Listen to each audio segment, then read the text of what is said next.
So I felt bad about leaving in round 2 on a misplay. So we're going to play a replay of another finals match I had this week with Blue Black against Blue Black Control as Cawgo.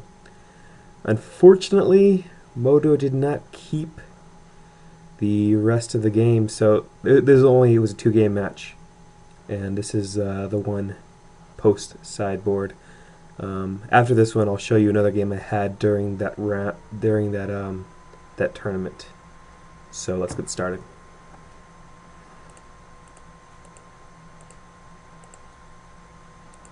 So we open with a pretty insane hand here. This is kind of exactly what you want. I'm bringing Celestial Purges for Vampire Nighthawks, Grave Titans, and Creeping Tar Pits. Celestial Purge is pretty good against all of those threats, and Vampire Nighthawks is about the only threat they have to deal with Squadron Hawk. So some lists bring it in from the sideboard, some don't. Patrick Chapin had in his article, I believe he brought in his Vampire Nighthawks against blue-white. I think that's correct. So here he gets to duress through our Spell Pierce. He takes a Preordain, and we're going to keep going. We'll be able to land our Squadron Hawk with Spell Pierce back up this turn.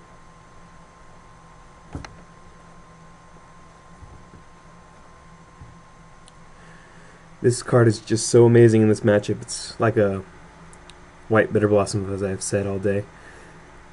Although it's not as powerful, its effect is nearly the same in these type of matchups.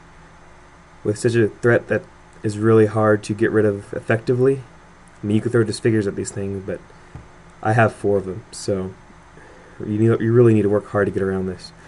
So he Inquisitions here, takes a Celestial Purge, which is very strange in this situation. The only reason that he would do that is a misplay, or he's trying to get the Grave Titan on board. So we're going to play accordingly. Preordain here, and play another Squadron Hawk with Spell Pierce backup.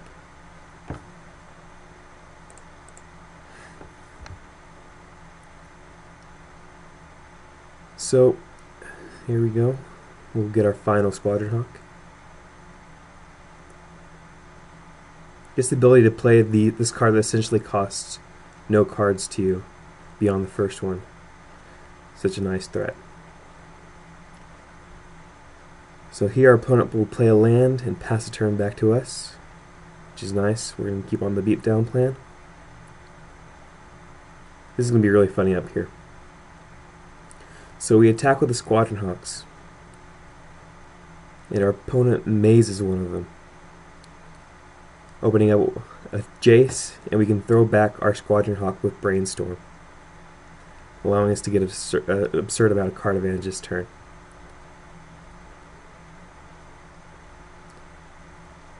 So we're going to be expecting a Grave Titan next turn. We'll see how this goes. We'll put the Squadron Hawk back in the deck.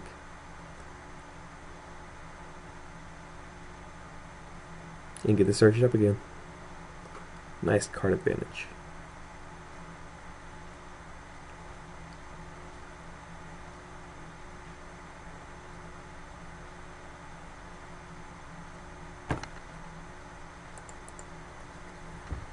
So, let's see here. There's the Grave Titan we expected. And we have our own Day of Judgment, so we're not too worried.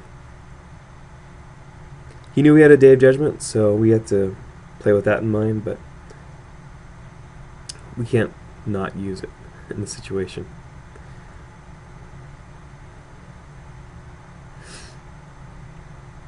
The Stoke Rebel will be nice later on.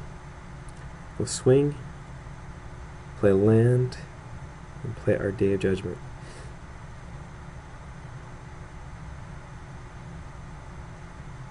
Pass the turn back to him. We're looking really good at this point.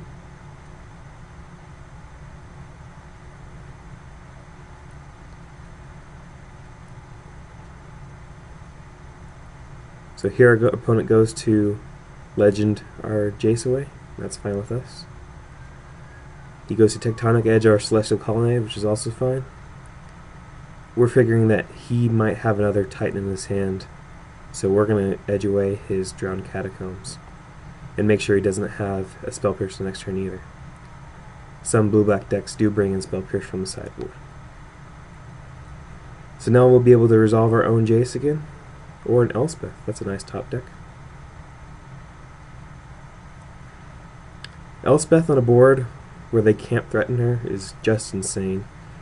The only trump they have to an Elspeth on board that's been sitting around is a Grave Titan, or they can kill it early with a Creeping Tar Pit. So it looks like he did indeed actually have his second Grave Titan in hand, which is a bit of annoyance, but we have a lot of answers in our deck, so let's see if we can find them. We could play the Jace here and bounce a Grave Titan, but it doesn't seem like a good line of play. We're going to try to draw into a Wrath, actually. Getting a Wrath will leave us on board with Planeswalkers and leave him with nothing. Nothing there, just a bunch of land. So we're going to pass the turn back to him.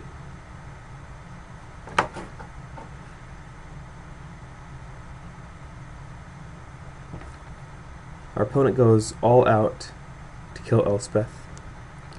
So we're going to chump block and buy another turn. Buy another 2 turns by allowing us to make another set of tokens next turn. We'll play a land, and he's got 1 card in his hand, so we're in a decent situation here, but we really need to find an answer to that Grave Titan pretty soon. We're going to draw again, and wow, land, land, land, okay. I guess we can keep on going. We'll have a few more turns. Elspeth spits out some tokens. We'll pass back to him. So here, he's going to Inquisition of Kozilek us. I probably should have just countered that with the Stoke Rebuttal. I didn't exactly think about it correctly. And our opponent attacks all in. All attacking Elspeth with the exception of 1 attacking Jace. So we block the one that's attacking Jace so we can keep him on board for another turn and let Elspeth die. Let's see if we can draw into a Wrath here. No Wrath again, huh? Just a bunch of lands. Okay, so we play out another Celestial Colonnade. We'll pass the turn back to him. This is getting a little scary now.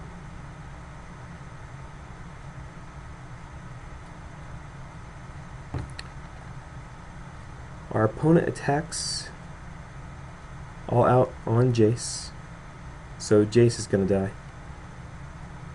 We decide that we'll kill off a token to make him less threatening to us, but we're not actually going to defend, we're not going to actually save Jace.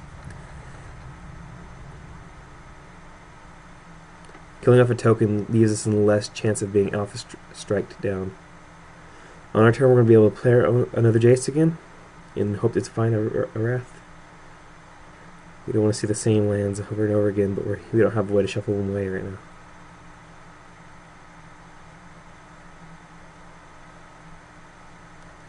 And there's a way to shuffle it away. Arid Mesa. We're going to crack our Arid Mesa and play Preordain to dig for an answer. Now here, we do find a Day of Judgment, but I don't want to play it into a possible mana leak, so I leave it on top of my deck and take the land, meaning he can't duress it away next turn. He can't kill us this turn, so we're safe from death, and we'll be able to play Day of Judgment next turn with 3 Spell Pierces as backup. I did it this way without trying to protect the Jace because we have a position with 2 manlands in play and a Tectonic Edge in hand. So if the board is cleared, we have the better board position. So we block to save as much life as we can.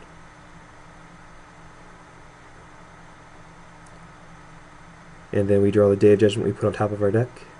After we Tectonic Edge's Mystifying Maze, which means that he could not counter our Day of Judgment with a Deprive because he only had 7 mana left after that.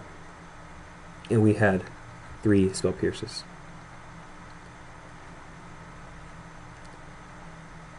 Getting rid of the Mystifying Maze also opens the door for our Celestial Colonnades to get into attack. There's a mana leak. So we're going to begin our attacks with our Celestial Colonnade in our superior board position.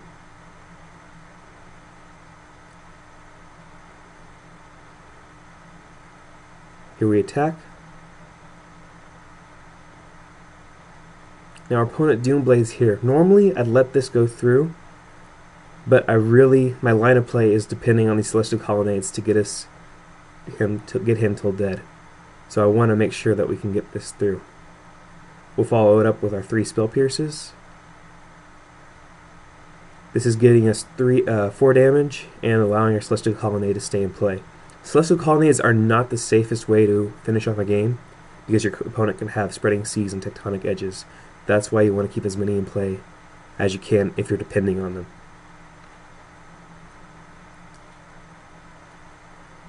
Our opponent preordains to find some answers. Puts both cards on the bottom, which is a good side for us. We'll play another land. And here we have 9 mana. That is 1 short of activating both colonnades. So we're just going to attack with 1 here.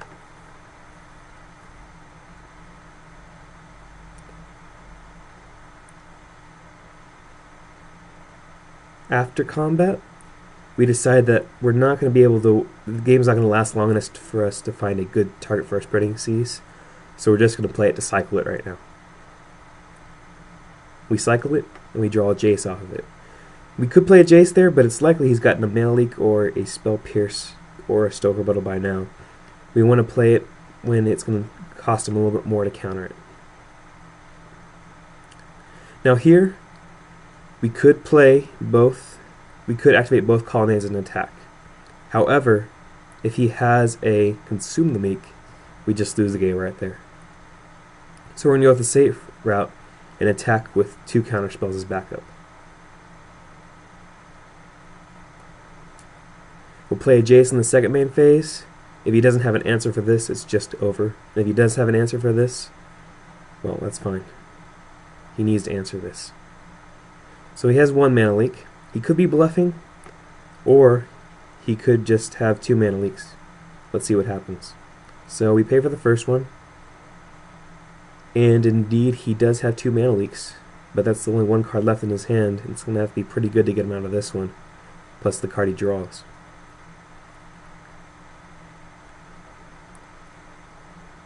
So he has a Spreading Seas, which we were talking about earlier. If we had lost our earlier Celestial Colonnade to our Doomblade, he would be at 8 life and we'd have nothing in play to deal damage to him. We activate our Celestial Colonnade, go into attack,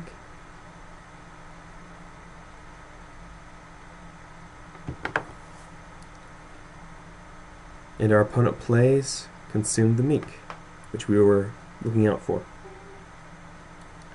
We Spell Pierce it, and that's game.